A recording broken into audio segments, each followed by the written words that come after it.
I'll move over here into the camera, and we will welcome everyone here. Once I know what this is actually going.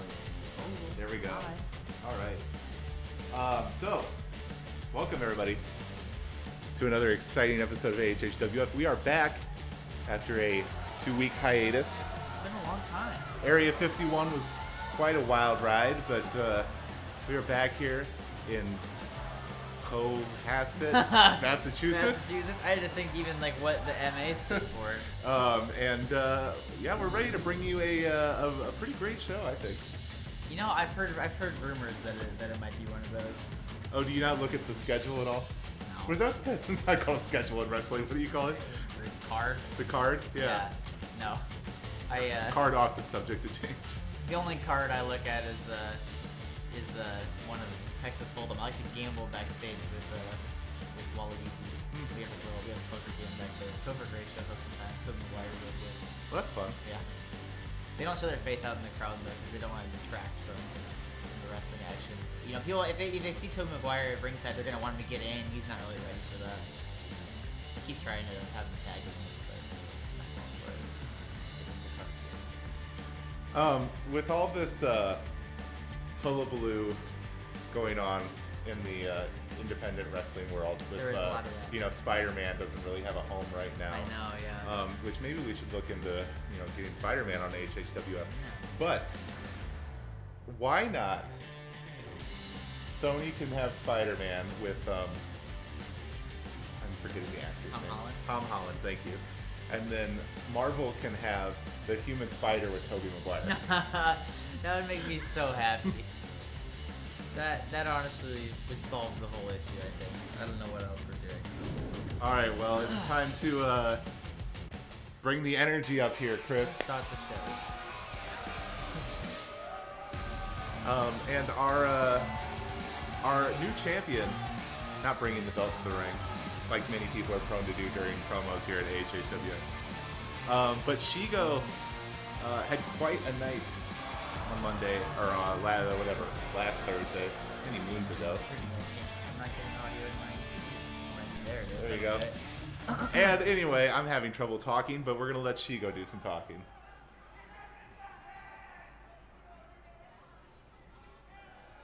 Shigo, look at the smile on Shigo's face as she reminds everyone what a genius she is.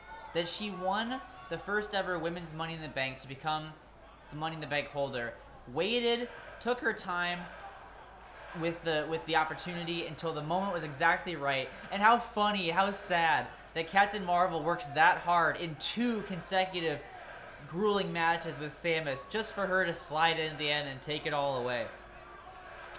And that's really Shigo's whole MO here, is that she's thinking on a different level than any other wrestler here. She had the brilliant realization that she didn't need to do any of this. She doesn't have to be on power rankings or worry about wins or losses. When she was Money in the Bank holder, she could just show up whenever she wanted and win the championship.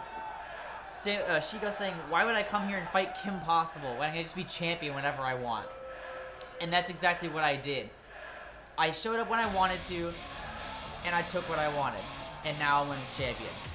And here comes, Ben, the now former women's champion, who I think has got more reason to be upset with Shigo than we've seen reason to be upset with just about anybody in this company. Ben, what happened to Captain Marvel was so sad and so wrong.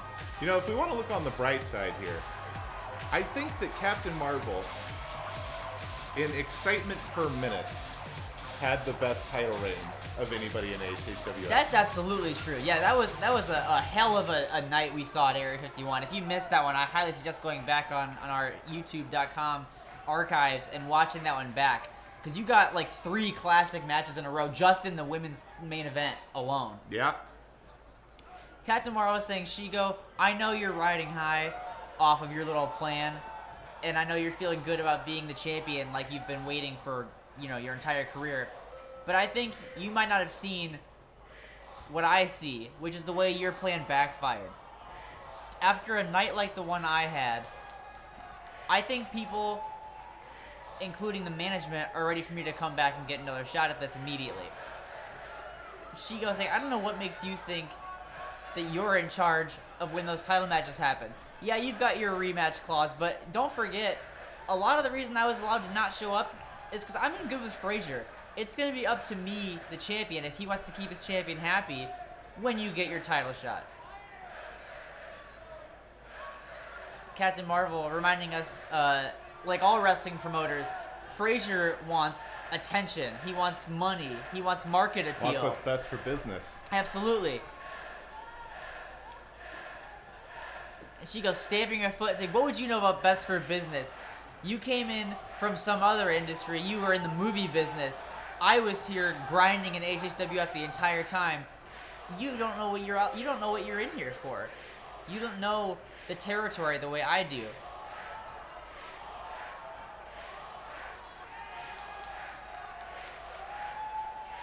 Taking a lot of time in between their sentences. Carol letting Shigo know that Frazier sees what everyone in this audience sees.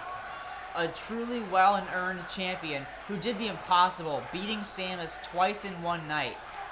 And having that all ripped away after she was already wounded and tired from 2 other matches, that's a story Frazier can sell.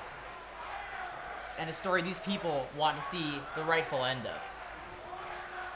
You know, I don't know if I've ever really seen anything like what happened, last time we had a show here at Area 51.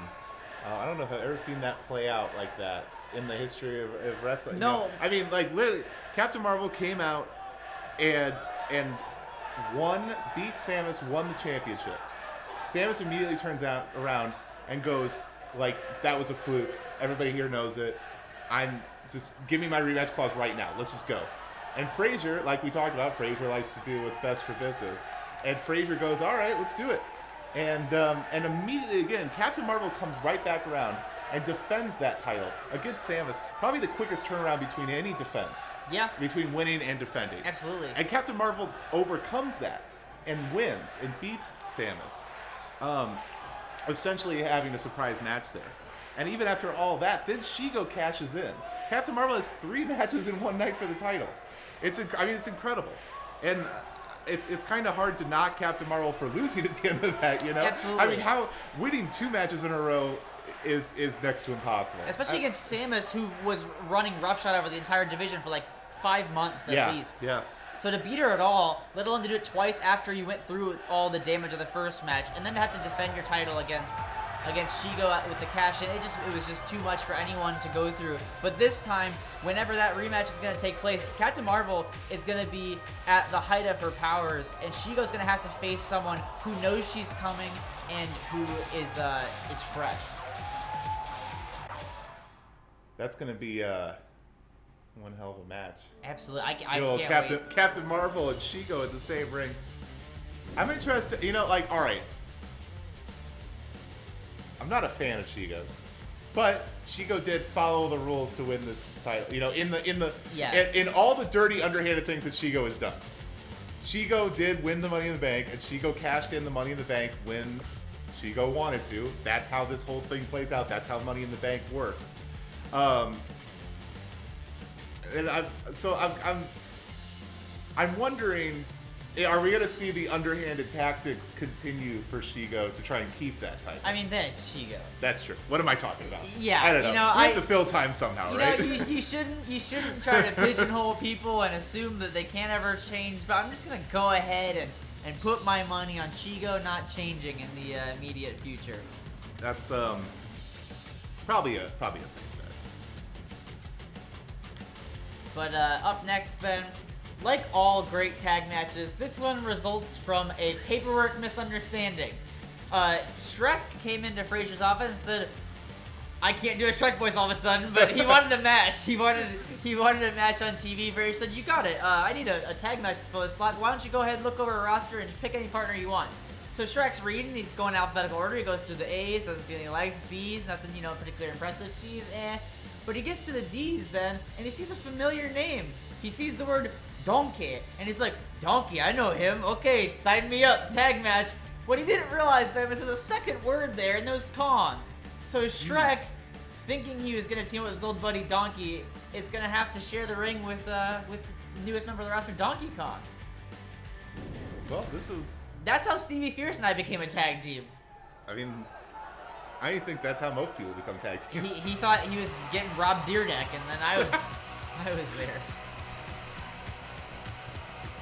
And here comes Shrek, not daunted at all by his mix-up. Feel it? You know, that's the thing I love about Shrek is he's in some ways at least, a pretty self-assured person. He's not gonna let that kind of thing bother him for too much. And look, you can see his Twitter handle, Shrek_it's ogre now. Very good. He didn't have the at symbol. He does not want you to at him, in fact.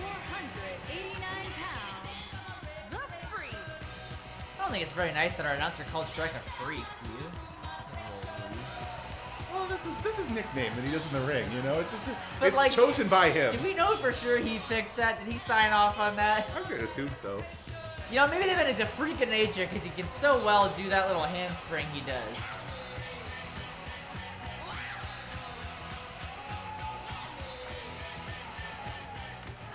How do you think Shrek and Donkey Kong are gonna fare as a tag team? I mean, And his size-wise, I mean, who's gonna top him? That's true. That's a good thing. When we're talking about just like pure like force per pound, which is a metric I believe I just made up.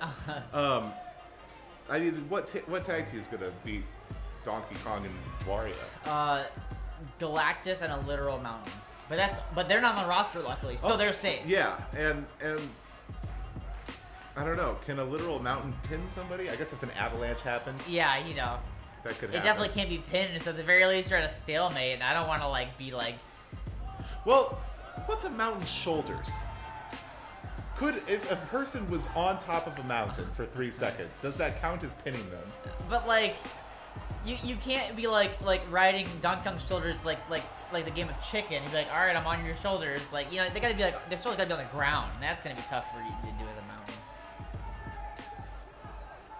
Could Continental Drift perhaps beat a mountain? Intercontinental Drift Championship. And here comes the first of their opponents, Mermaid Man. Just as old as many mountains. You know, his crew has had a continental drift lately. He's moving in new directions.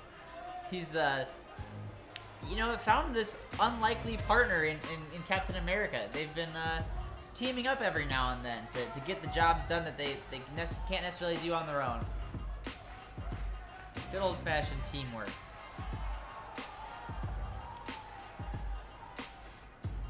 And this is a team, unlike Shrek and Donkey Kong, that we have seen work together before. They were kind of an odd couple originally, but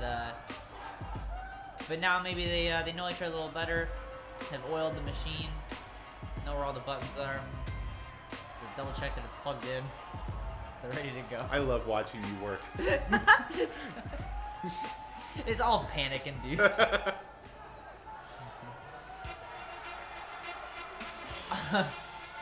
And out comes America's Boy Scout, Steve Rogers. Weighing in at 245 pounds, the Captain, Steve Rogers. Just some good music that he has. Oh, damn it, it's the version where I can't tell Captain America he sucks in respect. That's for Iron Man's entrance. Hashtag Civil War. Hashtag Team Cap. Well, apparently Captain America doesn't suck, which I have to say will grant his team an advantage in this wrestling match. You know, it is better, generally speaking, in competition if you don't suck.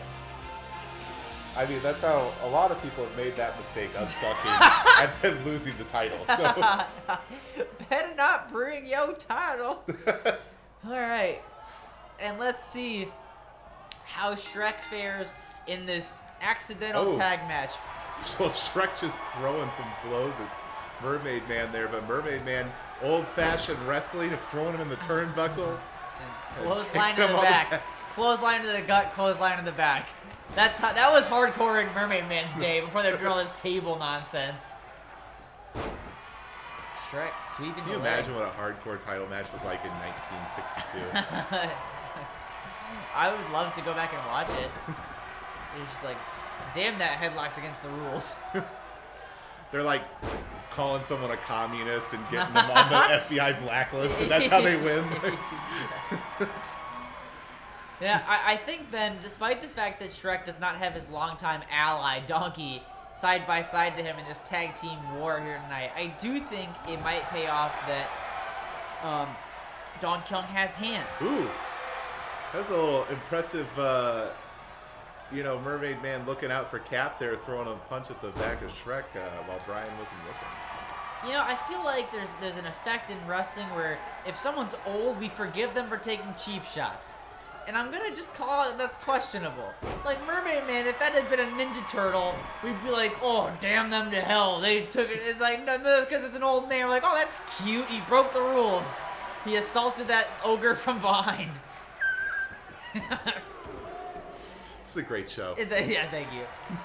Oh, and Mermaid Man posing because he knows these people love to watch him cheat. He knows they're hypocrites. What do you call that move that Donkey Kong just did there? If you're a Jeff Jarrett fan, you call it the stroke.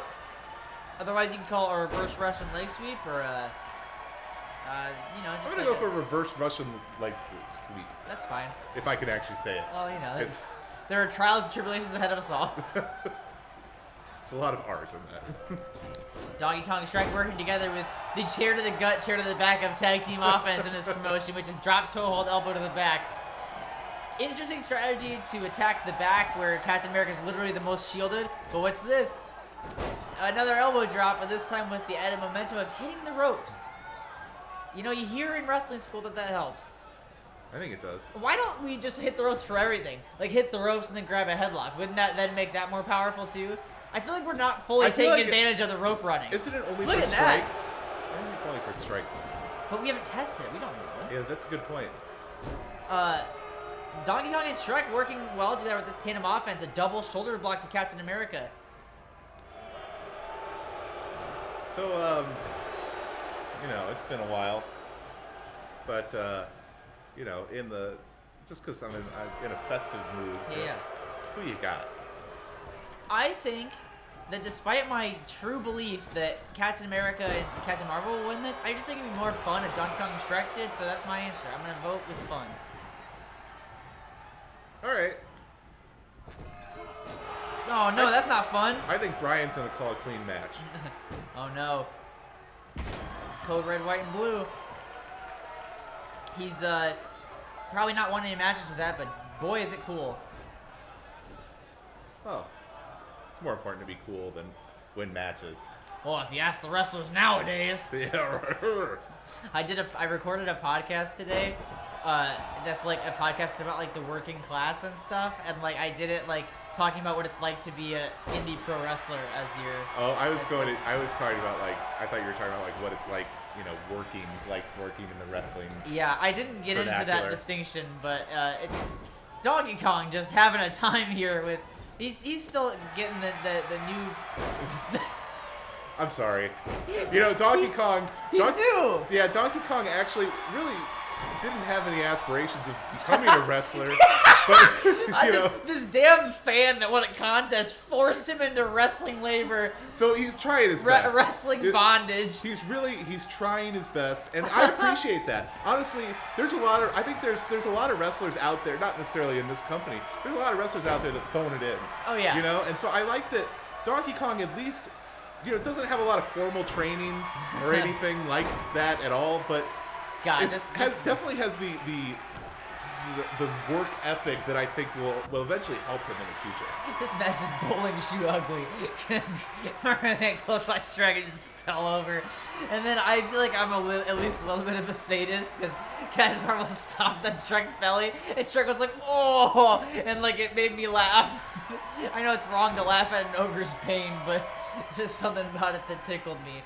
But no, I agree with you. Donkey Kong has just got a lot of. He's a spunky young rookie, as some might say. He's got a lot of energy and a lot of enthusiasm. He's a hero, and he's not afraid to try and fail. He's got the right attitude about trying something new.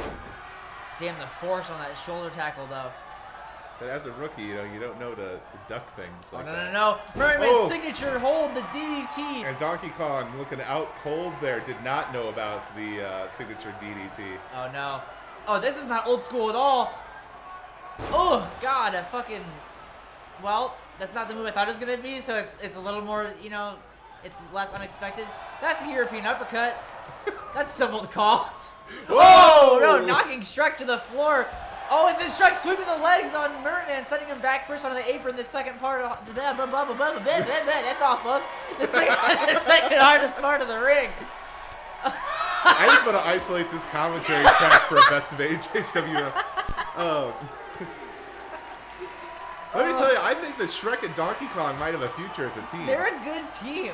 How often have we really seen bad teams in this company? Most times when people get thrown together, it kind of just tends to work out. Honestly, teamwork makes the dream work. I have been told. Somebody once told me. And Captain, I keep wanting to call him Captain Marvel. Mermaid Man, with an interesting strategy of punching Donkey Kong directly. He is marvelous. That's true, and he's a man. But I like the strategy he's adopted a minute ago of punching Donkey Kong straight in the ass. Donkey Kong apparently not a fan of it though, just lobbing his old head into the apron. No one punches my ass. And another one. Oh, well, you're right that Corey O'Brien called a fair matchup because he said, look, 10 seconds have passed out there. That's a count out. Awarding the victory in incredibly anticlimactic fashion to Donkey Kong and Shrek. Well, Donkey Kong, is new to wrestling, but has learned that rule and was like, why don't people do this more? Why don't you just throw someone's head into the wall 3 times and run back in the ring? It makes sense. I mean, it got the win. It checks out. And also, Shrek's gotta be overjoyed. He's like, you're not Donkey, but you're pretty good. Here are your winners. That's my Shrek voice, apparently. Right. Nothing's up to Honestly, snuff tonight. I'm like having trouble even hearing it in my head, so I'm worried what would happen if I tried to do it. That's what I'm saying, but I'm trying anyway. I'm taking Donkey Kong's example and just trying anyway, throwing myself out there. Shrek's going to Donkey Kong and saying, do I make you Randy? Shrek, right? Is that it? Shrek watching Captain Marvel. God damn it! Mermaid Man and Captain America run away and saying, this is the part when you run away.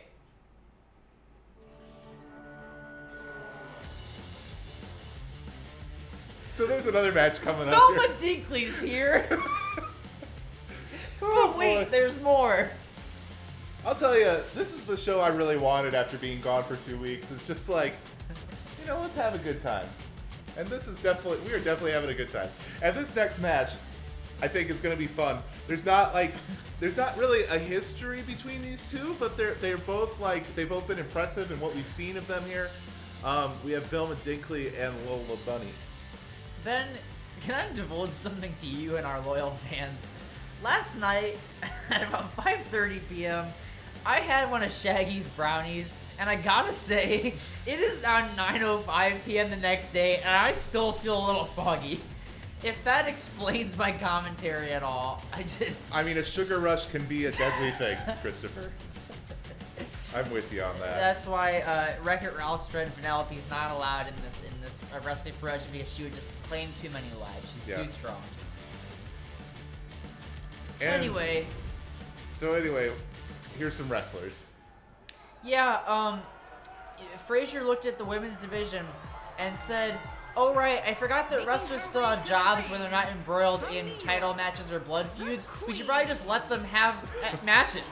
And that's what this is, right here that you're about to witness. It's Velma Dinkley and Lola Bunny in a battle of we both still have contracts, so we should probably do this thing, huh?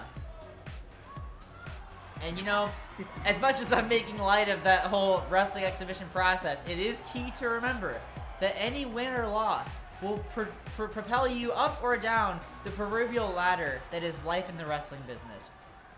Mm-hmm. If Velma wins, that's how I got here. Maybe they're like, all right, maybe you're 13th in line for a title shot. And if Lola Bunny loses, it's like, damn, Lola, get it together. And her opponent from New Lola York, Bunny, still at Drill on Twitter. Lee. Still not changing it. Really, really committing to keeping that brand tight. She's funny on Twitter. You ever followed her? No. She's good. It's really different than her personality here. It's kind of odd. I'm on a different social media site called Tweeter. Oh.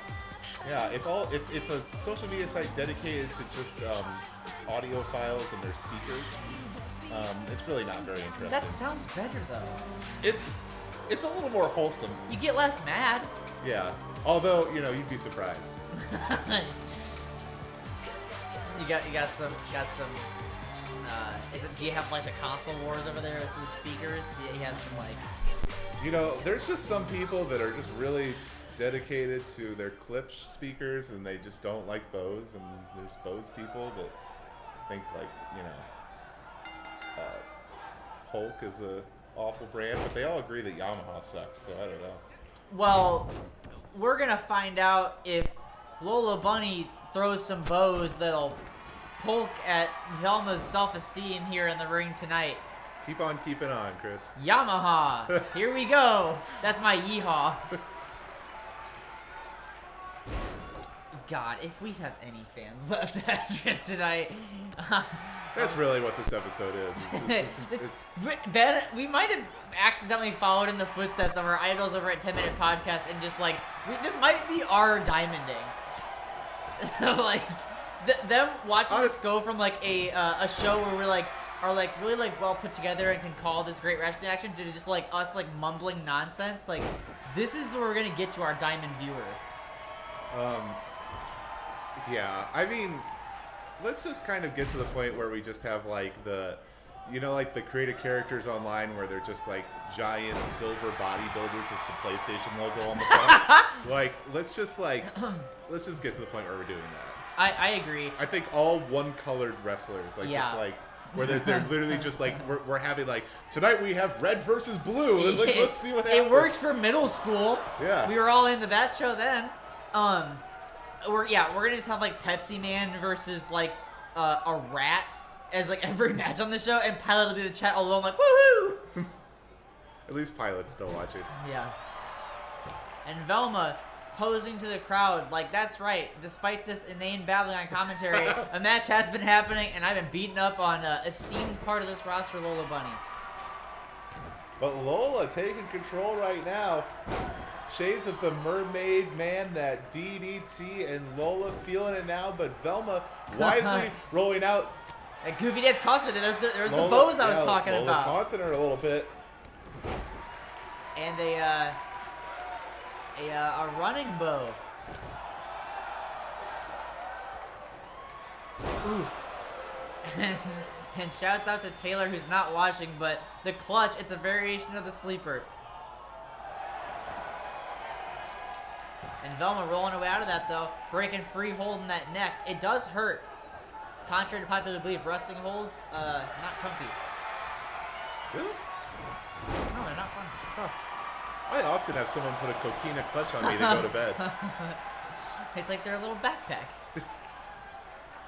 And now Velma trying to finish this right now by wringing the neck. By snapping the neck of her opponent. Velma's been watching The Boys too much on Amazon. She's trying to go for these kill shots. Cultural reference, Michael. Amazon Prime reference, Michael. Although I canceled my Prime account, so you're not watching I really The Boys. I really shouldn't be advertising it. No, I'm not watching The Boys, and that's what was the hardest part of canceling that, because the first episode was good. Much like this show. The first episode of HHWF was good too. Was it? I think so. I watched it. Oh. Suplex into the corner by Velma. Lola just kind of grimacing on the ground. And then Velma going again for that neck offense. Jinkies. Like Zoink, Scoob. Who you got in this one? This looks like Velma's about to finish it, so say Velma. Velma. Oh, the ropes, though. Yeah. Those ears got the rope break. That's what you got working for you when you have ears like that, is you can get rope breaks easier. Absolutely. But, holy shit! Leaping senton from the top rope. I think I was right. Velma's gonna win this. Wow. That was quite a, I don't know, is it leaping distance? Not vertical, I guess. It's not going high necessarily, it's going far. Yeah, Velma singing that song from Hercules. Going the distance. Ooh, look, slick maneuver from Lola Bunny. Look at that. The footwork. That's what comes, even though it wasn't wrestling, when you are training athletically, Michael Jordan, look, Velma counting the super kick, those DDT float over. Yeah. Velma is feeling it right now. I would too. You just dodged out of the way of Lola Bunny's deadliest weapon and scored one of your own. She loves that taunt, huh? Yeah, well, she's trying to get the HHWF Universe Maybe it's on her a nervous side. tick. Velma's kind of like that type. Could be. But I feel like she's getting the HHWF universe on herself. She's got large glasses. That's got to be a detriment in the wrestling ring, I would think. Oh, that much easier to see you with, my dear. That much easier to DDT you with. Or, nope, to stun you on the middle rope. Oh, no, not the senton from here. Don't do this, Velma. You're back. Oh, no, fist drop. Much safer. Not much for Lola. safer. A fist drop from the top rope to the outside. Not for the That's opponent. like Lola's lucky that her face didn't cave in on that. Absolutely, and I guess that could be like early onset like arthritis problems for Velma. Suplex. Velma's taking Lola to the old suplex abandoned amusement park. Where you're gonna rip off the suplex ghost mask, and it's just Brock Lesnar, and there the victor is Velma Dinkley. Yeah, Velma Dinkley, kind of, you know, the last time we saw Velma was in a tag match with Daphne, and I think Velma's kind of shown that she could step outside of that shadow of Daphne a little bit. Well, that's why I felt, even though I did it just because you told me to, that's why I felt confident saying Velma would win this, because I remember those tag matches, and Velma was a force to be reckoned with, and she and Daphne both just wrecked their competition. Look at that. Yeah, the hang time on that. Yeah. I mean, yeah. That's, yeah, Velma. That right there, that was the moment where it's like, well, Velma just has to win. Yeah, no, Lola's done for it. Velma is a voracious competitor, and one to watch out for. Absolutely, both in terms of if you're gonna find yourself across the ring from her, and also if your management looking for a new star to try to push into the next echelon. She does have kind of like a Davenport Wrestling Alliance moveset, though. Lots of suplexes and DDTs. Well, you know, she knows Here how is your to. winner, the Queen. She knows the moves that get the job done. You know. They work, yeah. Yeah. Velma, ecstatic, you know, it's been a little while. It's always nice to know you still got it, and especially as a singles competitor when you're used to the tag team scene. I'm happy for her.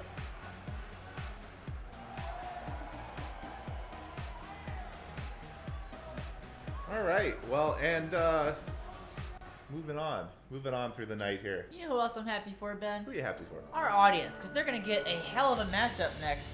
I have heard some wild rumors, Ben. I've heard that the Beast, you know, he had this whole year where he was like on that losing streak and all down in the dumps, all down on himself. And then through a series of wild twists and turns with Gaston, Beast becomes hardcore champion at Area 51, sneaks it out, pulls it out, and in his the second he gets a title again, Ben, he's saying, I'm feeling good, I'm back to my old self, and I'm gonna restore this old title back to its old self.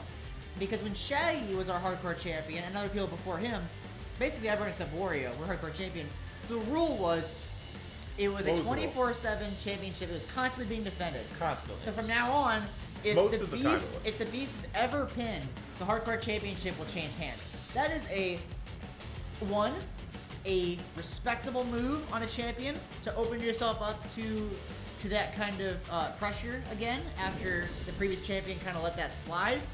Also, though, makes me wonder if Beast is getting a little big for those big fancy britches of his. Because he just won his first title. No, not first title, sorry. First title again after the losing streak. Maybe now is not the time to be like, literally I'll defend it all the time. Well, I mean, maybe he's gonna get lucky and have a good low eight. Never mind. Oh no, my God, Ben! His first opponent is Luke Hobbs.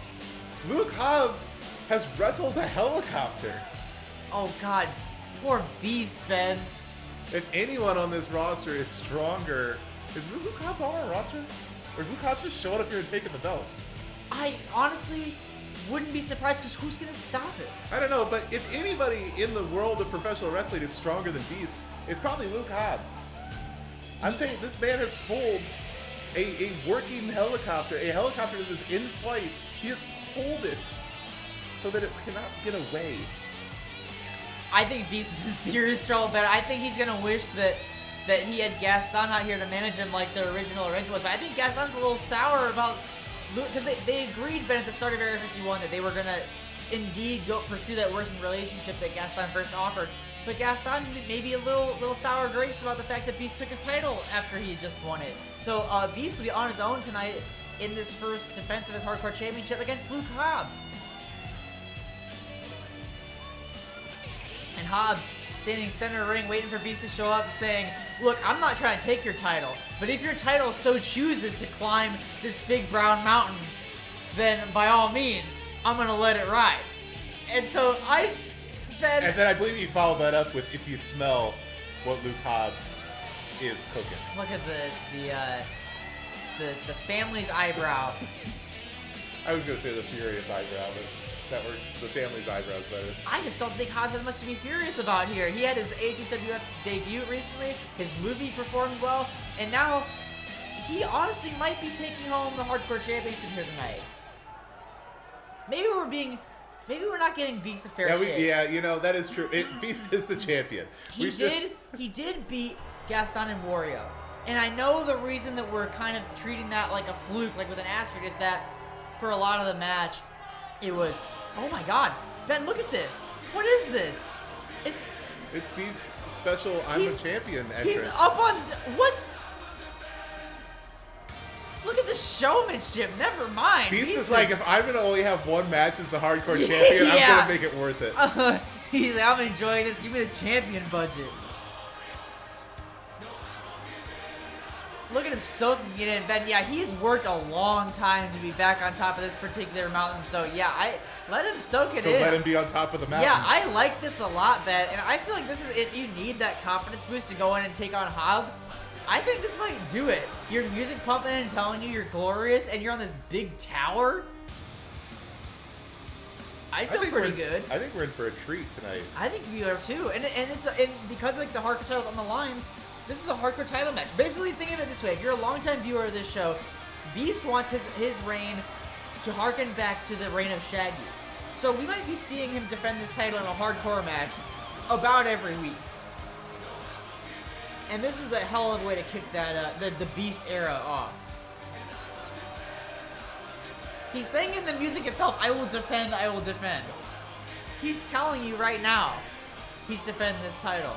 I'm starting to come around. Maybe this is the back to the old Beast, the new and improved Beast. That hardcore title belt looks like a normal belt around Beast's waist. That's true. Wait, what does it look like on other people's waist? Like a bigger belt. Oh, okay. You know, he fills it out. It's like the glass slipper. Kind of like a nice cover belt. Cover belt. The champion soaking it up. And the fans, they look like they're behind him. I think he's still, I mean, you watch him right there in the way he's come out. He's still got the same kind of snobbish attitude. But I think after watching him struggle for the majority of the year, I think the fans have kind of lightened up to the Beast. But you know how the fans take to Luke Hobbs. So. That's true, yeah. It'll be interesting to see. Look at Luke Hobbs stalking on the outside of the ring right now. Yeah, that man is a human lion. But like if a lion were like super jacked. But yeah, it'll be interesting to see which way the HSWF universe swings with their crowd support once this thing gets kicked off. Then, how hardcore do you think this hardcore title match is gonna get? I, for some reason, thought you were going to ask me how hardcore are you? You'd be like, well, you're not hardcore unless you live hardcore. Yeah.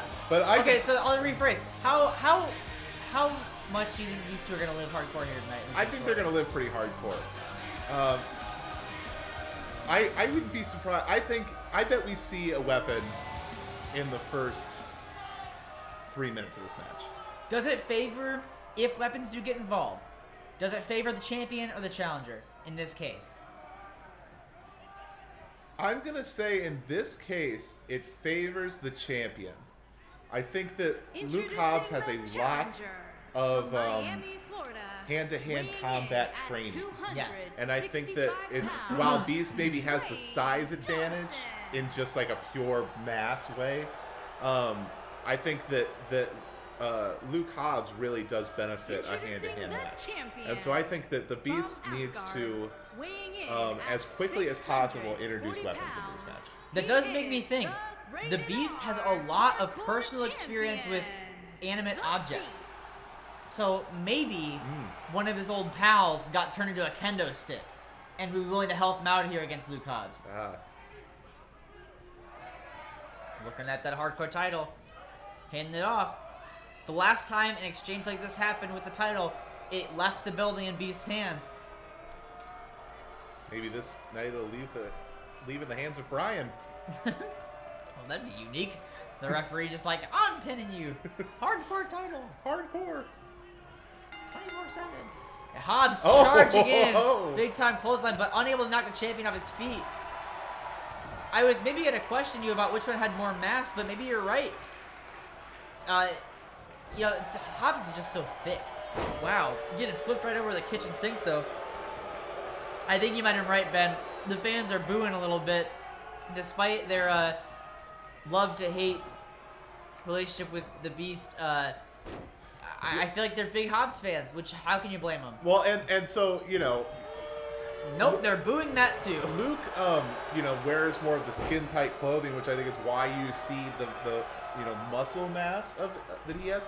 But, you know, I want you to not forget that the Beast has just as much muscle mass under that suit. That's true. He just dresses in a way that's very confusing, so that you're bon vivant jacket. Yeah, so that you're not ready for how much he actually weighs when you go to pick him up. Sound strategy. These fans, Ben, I'm sorry. When were Smarks allowed into the building at HHWF? I thought we had a very strict no Smarks rule. Yeah, we need to call security. There are wrestling fans that showed up to a wrestling show to just boo everything. That is not what this is for. It's not the HHWF. Oh God, Hobbs is a sledgehammer. Oh. Beast smartly hitting him before he can take advantage of it. And like I said, a weapon introduced in the first 2 minutes of the match. Hobbs recognizes he's about to get suplexed on that sledgehammer. Knees out of it. Big spine buster. Ooh ah. About to shuffling try to about. hook him horns here. Hooking him up. Hobbs bottom. Is he going to secure the Hardcore Championship? Beast kicking out. Not yet. Beast has come through so much and is not going to let the title get away that easy.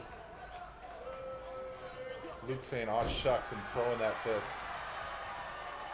And now Hobbs going back to work on the neck of the Beast. I want to see him just grab the horns and twist them like a steering wheel. Why would you want to see that? I don't know, Ben. Maybe there's some dark parts of me that I was not aware of till tonight. I laughed when Shrek got his belly stomped on. Oh, no. Oh, no. Ooh, Big back body drop on the sledgehammer. That's gotta hurt. You could see Beast's back bend, but he took the quick breather, came back in, and is trying to just fight through the pain, ignore it, not let Hobbs have any dominion over him. I don't know why I'm commentating like Dylan Thomas, but... It's okay, I like it. And Hobbs, oh, look at that nasty dragon sleeper applied there to the Beast. Beast is bent at a disgusting angle. Yeah, that... Snapmaring him out and taking him down the big clothesline. Now Beast prepping for a signature move.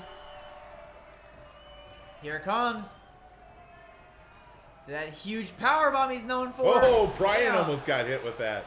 Brian had to quickly duck out of the way there. And Beast going for the cover.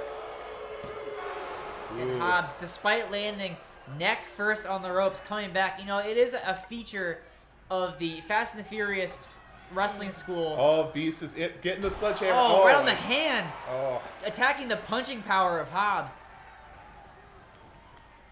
Big back body drop again. You know, I was going to say, it's a thing that happens in the Fast and Furious School of Wrestling, train one of his own, that they train you to withstand inhuman amounts of bodily carnage. So even taking the powerbomb onto the ropes and a sledgehammer to the hand. And there's Beast's friend Kendo Stick, as you talked about earlier. Kendo Stick is in the building. Now, do you think Ken is going to mind being swung around and hit against... Oh, no. Hobbs bottom onto Ken! No! The Ken nose stick! The Hobbs dropping Beast onto his friend Ken. Is Ken okay? Get the EMTs out here. Brian, check on Ken and a DDT on Beast's friend Matt Damon. We should just make it canon that, like, that Matt Damon, after retiring from DWA or like dying wherever he Ooh. did, like came to HHWF, and that's what's on the outside of the ring. Okay. All right, that's Matt Damon now. Anyway, Matt Damon just got a face full of Hobbs with that sit-out reverse suplex from Beast, and then Beast. Face Full of Hobbs, my new 90s alternative album. Hobbs, you were right that they're living hardcore, using the steps, using the sledgehammer. Oh, Hobbs rolling out of the way, catching him before he Beast against him, jamming the handle into Beast's stomach. Oh no, Beast grabbing a hold of that shiny bald head of his, baby oil and all. Throwing him back into the ring, grabbing Ken on the way in. Oh, no! More Hobbs like Ken Do. the Hobbs took Beast's own friend and then hit him with it. But Beast swinging back. Boy, Ken is having a confusing night here. Oh no, not another one. On to Ken. Crushing him with his friend's body weight. A third Hobbs bottom. There's no way, Ben. Oh, what the? What happened there? That was 3. Brian 100% counted 3. Brian, I want. It kind of looked like maybe Beast had thrown Hobbs towards Brian, to stop the count, kind of thing. Something happened there. Big close-ups from Hobbs, though, not letting that deter him one bit. Hobbs going after the legs of Beast right now. Hobbs has always been great at keeping his cool. He said, it's fine that the ref didn't count this out when he probably should have. I'm taking this sumbitch down. Oh, and Beast has Ken, but the Hobbs on the outside. Oh! Right across the chrome dome right there. Direct hit to the forehead with Ken Do Stick. And on the outside of the ring, no, counter with a fireman's carry. And a big overhand chop. As his friend Ken Do Stick looks on. I could watch these two wrestle a lot, I think, Ben. This has been a fun hardcore title match. And this is a great start to the Beast era. Oh no, the Hobbs shooter. It's locked in, expertly applied, and the Beast, shades of the way his feud with Crash ended, tapping out to new hardcore champion Luke Hobbs. The title has chosen to climb the mountain. And Beast, Ben. I don't know. I don't know. I guess Hobbs felt good about himself because we just got an invite here in the booth. We just got this nice laminated card here, and it says come to Luke Hobbs's championship celebration, and it says he'll have a lot of pie. So that sounds good. It's been a while since I've had a good slice of pie. Yeah, same as well. I think I'll stop by. It might be like a type 5. Yeah. Okay. But look at this. Luke Hobbs not intending to make this title reign a type 5. He's wanting to hang on to this for as long as he's able to. Hobbs lifting the title aloft, taking a look at it before he shows it off to the millions and millions of Luke Hobbs fans. Gotta say, the belt looks really good in his hands, Ben. I love the fans out there. They have the I love WWE signs. I love when we're entertained. I love when you're entertained too, fans. You see the weapons thrown about the ring that were used to secure this victory for Hobbs. Beast gave it a great effort, Ben. But you see the body of his friend lying in the ring. It was not enough. In fact, Ken might have... he was used against Beast. Ken did a lot of harm to Beast. It wasn't his fault though. He was not in control of himself. Yeah. I think we should get some ice out for Kendo. He had his head hit a lot. His body probably too. Beast landed with his full body weight on him a few times. I'm just saying, I know he's not a member of the roster, but I think we should look out for the guy. Well, I think anybody who's looking to get that hardcore title should be looking out for Luke Hobbs. I feel bad that Beast overcame all that and became hardcore champion and then immediately lost it, but if there's anything that's a bright side for him, I will say this. With the 2 weeks off, when you look at the title histories, it'll look like he had like a 2 or 3 week title reign. So yeah, When whatever. he really only had it for like you know, I mean, he had the belt the whole time, but we just didn't get to like see it. He didn't get to join on TV. He got to show it off to all his friends and family though. So like it happened. Smile because it happened. And Ben, we're about to smile because something else is gonna happen. We have what's gonna be an impactful, meaningful main event here tonight, Ben. So if you recall, Android 17 won the HHWF Men's Championship with Trunks at Area 51. Now, Trunks is, of course, slated to have a rematch for that title at our next pay-per-view, Back to School. However, Frazier was like, I'm getting a little bored of these, like, oh, someone wins the title, and then someone's got a rematch clause, blah, blah, blah. He wants to spice it up a little bit, Ben. He's already gone ahead and slated this to be a triple threat match, but we don't know who that third person is going to be. And what Frazier told Android 17 and Trunks is that they have a 6-man tag team match tonight in our main event. Waiting for them across the ring is the team of Penguin, Crash Bandicoot, and the person who apparently believes in if you can't beat him, join him, Vegeta. After losing to Penguin and Crash in a handicap match at Area 51, he's now on their team, ready to take on 17 and Trunks. But the twist that Frazier threw out is that the person that will come to the ring to aid 17 and Trunks in the 6-man tag will be the very same person that joins them in the ring for a triple threat men's championship match at Back to School. Okay, all right. So that's kind of it's like, yeah, all right, they have to work together here before they go against each other. I mean, do you know who the third person is? My guess, Tobey Maguire. Oh, okay. Oh, that's why we foreshadowed it earlier. Yeah, well, you know, this show is quite often known for its Chekhov's Tobey Maguire. Good call. Thanks. Good call.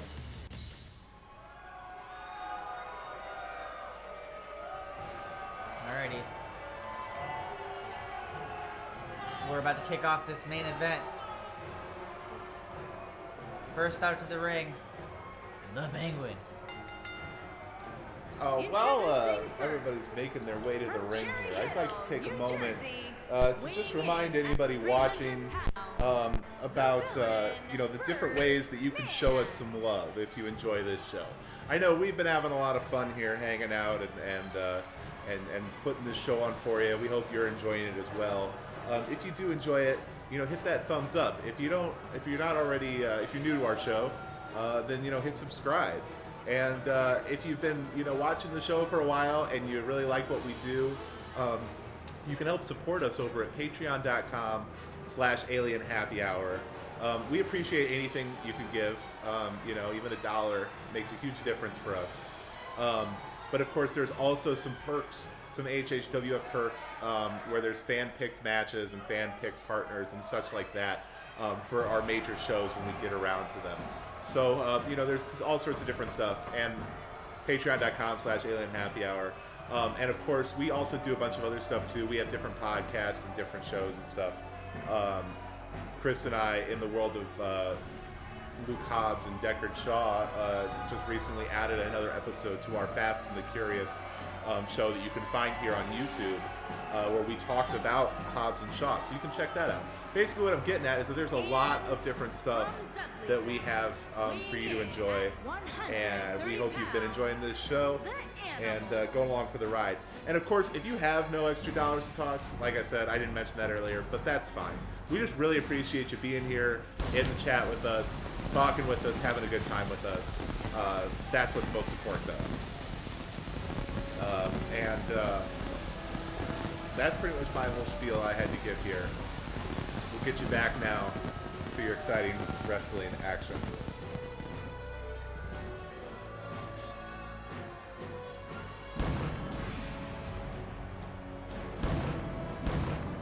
So Crash and Penguin been working on some been a tag team lately. Been a pretty dominant tag team, right, Chris? Absolutely. I know what you said for sure, and I can answer yes to whatever it was that you said that I definitely know. I heard you instructing our fans in ways that they can help out. One that just occurred to me might be, you know, we have a pretty regimented schedule despite the fact that we take, you know, the occasional week or two off. But what might help for you is if you went on YouTube. I hear a lot of content creators talk about this. If you want to go ahead and like click the bell to get notifications when we like go live or post videos, that way you're ensuring you're not missing a single solitary minute of Alien Happy Hour Wrestling Federation action. Also, we just like to see your bright smiling faces and comments and little thumbs up icons on our videos. So It makes us feel good. especially when you're live in the chat, that's when we most like to I spend gotta tell time you, with you know, in a world where like a lot of shit goes wrong on a regular basis, and like you know, there's just a lot of reasons to be upset and to be sad. Yes. It is kind of nice when you get like some positive feedback on something that you've made or Yeah. whatever. Even like you know, we're doing a just like a fun little wrestling show here, but like you know, when someone goes, "Hey, I really enjoyed that" or whatever, it really does. You know, brightens my day. It's nice. It's nice to know that you were able to at least entertain someone. in some Yeah. way, you know. And there's a lot of ways that you can talk to us or fellow HHWF fans. You know, we got the YouTube comments themselves. We got Twitter. We got Yeah, I didn't even mention @Alien Happy Hour on Twitter. and we got our Discord server where you can talk about HHWF. Like, I believe it was our friend Becky had a great joke that I forgot all about, where we said that wrestling fans' opinions are just, how about that? And they commented on the video, how about that? Oh, I didn't get that. Went right over my Me head. too. I had to ask. I had to have the joke explained to me. That went smart. right over my head. Yeah. But that is It's very good, I though. like that. That is good. All right. That is one of the times where having a joke explained to you actually does make it yeah. funnier. And here's our brand new men's champion, Ben. Android 17. We've been fortunate lately that a lot of our hardest working superstars that have had these like long journeys have then had that like paid off in the form of championship wins on big stages. You like to see that happen, or at least I do. Maybe you like to see jerks like Mr. Clean just come in and hold titles, but I for one like it when we see people like Android 17 rise up the ranks and get rewarded with some championship gold. Yeah, there's few people that have had a more winding and twisting road to a championship than Android 17. A couple has. months ago, this man was almost a video game. Yeah. So I mean, really, quite a big turnaround. But yeah, The belt looks good on 17. I love Trunks. Trunks is one of my favorite wrestlers from the DBZ school. But I'm excited to see 17 as champion. I think 17 is going to be a good champion.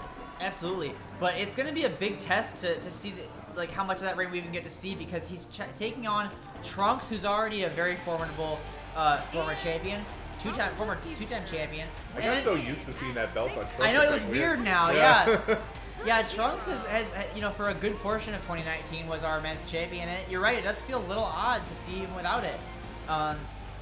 But yeah, so he's got to team up with the person who beat him for it, and then find out who their partner tonight is, and who their opponent's going to be at Back to School as well.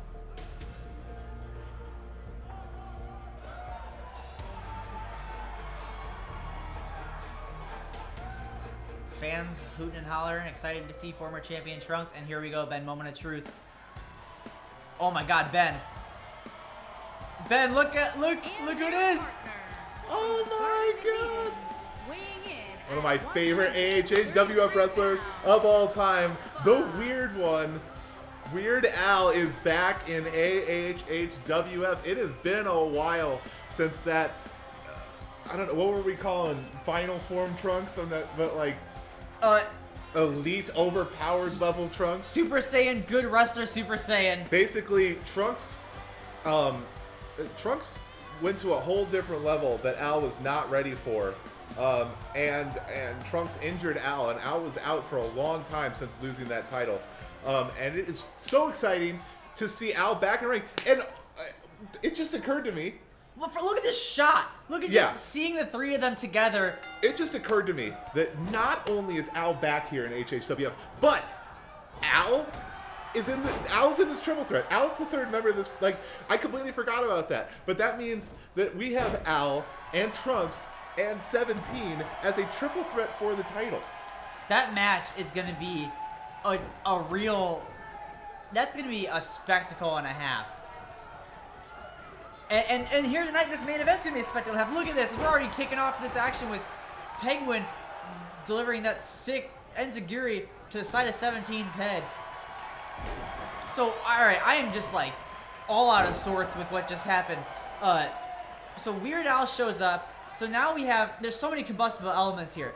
17 and Trunks just competed for the title. And now they gotta be tag partners. Then they find out they're having a triple threat match, so they're also gonna be competitors again. Weird Al shows up. First time since being injured, the neck injury at the hands of Trunks. Trunks is the one that beat him for his title. They're sharing the ring together tonight as partners and then as opponents. There's so much going on. Then you add Trunks' dad is across the ring from him. And there's basically over a year of AHHWF men's title reign on that side, on that corner. Yeah, and then if you put Vegeta in that mix too, there are 3 two-time men's champions. There's a lot of pedigree in the ring. Absolutely. And then on the other side of things, you got Vegeta working with the team that beat him at the last pay-per-view. You know, Vegeta doesn't take that kind of thing very lightly, so there's got to be some weird feelings going on there as well. Also, Vegeta and Weird Al have a lot of history. There's a lot going on in this match tonight. And Vegeta and Trunks. Yeah. They had that very recent, very personal feud over the title in which Vegeta got Trunks' own mother involved. Vegeta making the tag to Crash.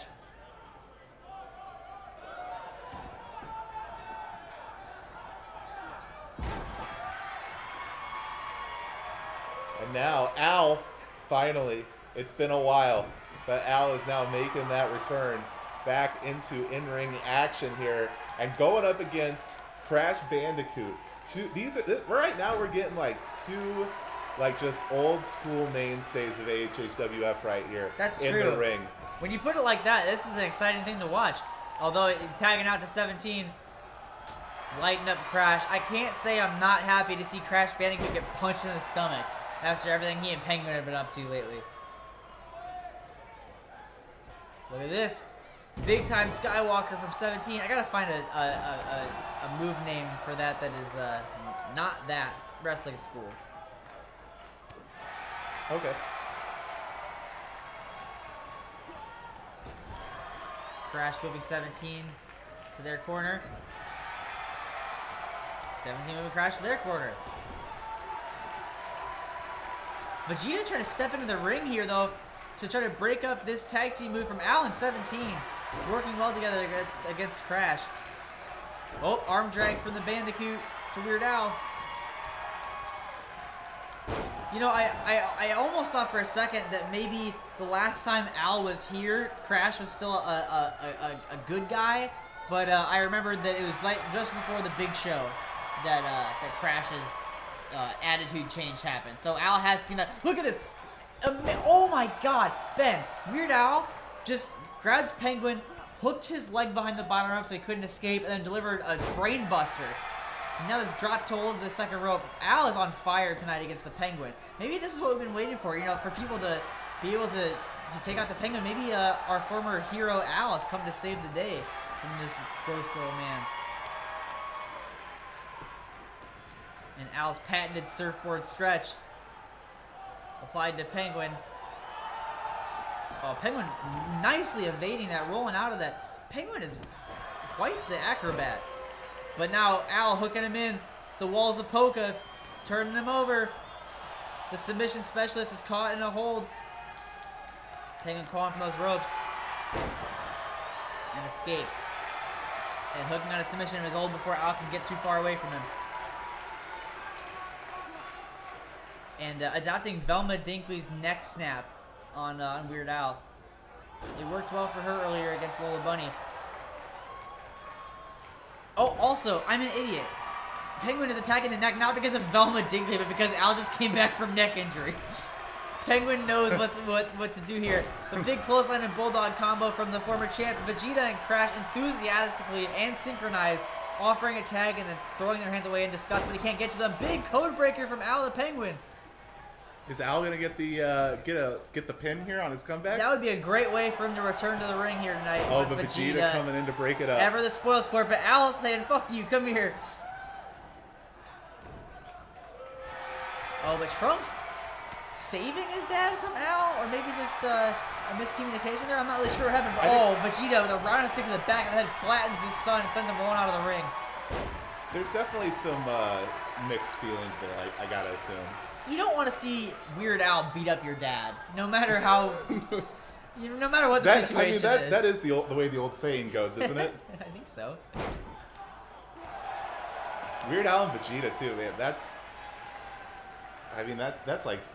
first night of AHHWF right there. Yeah, a lot of history. Although wasn't that? I think that was actually Weird Al and Goku. Well, whatever. Same difference. That's right. That was the number one contender same match. difference, yeah. To go face. Now the first pay-per-view was headlined by Weird Al and Vegeta. There we go. That's what I was looking for right there. There's that big belly to belly that retired the Undertaker. 17 using that to lead into his big stomp. Penguin distracting Brian though. Ooh, slamming Vegeta's face through the mat. 17 going for the cover. No one coming to aid to Vegeta, but Vegeta still getting the kick out there. That pesky Saiyan Prince. Hard to put away he is. Whipping 17 over to Al, getting him out of there. Wrenching the neck around for a rope-assisted neck breaker. From one of the many former champions in the ring. You know, Penguin and Crash have been a deadly force on their own. Adding in Vegeta to that is that's a formidable mix. And I guess with that, Ben, I'll ask the sacred question. If you think that I'm gonna pick against Trunks, 17, and Al, that's true. You got another thing coming there, buddy. Actually, I'm picking Al for like the rest of the year. I just read Fraser's basically put together your dream team. These right? are like your 3 favorite wrestlers really in this company. Really, I mean, it's funny how that worked out because this is like, I mean, yeah, these are my favorites right here. Although I will note that with Weird Al coming to the ring, and Crash used to be in there, but Crash is kind of Crash has been not on my good side lately. That's true. I did notice though, now that I think about it, that with Weird Al coming to the ring, instead of what we said, instead of Tobey Maguire, Fraser said "fuck Chekhov." I mean, I'm sure we said something was weird earlier. I don't Probably. That Look at this hold 17's applying to Vegeta.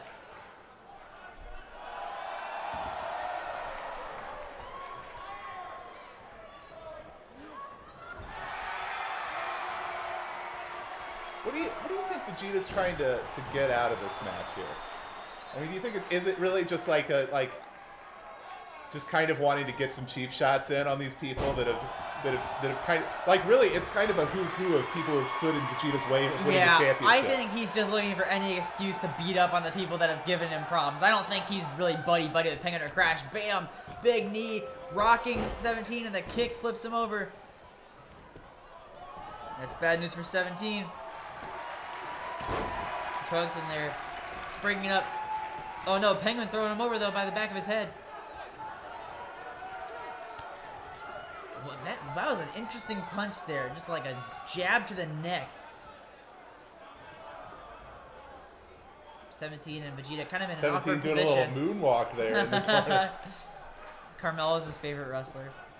You mean Carmella? Android 17 is Carmella's favorite wrestler. Yeah, you're right.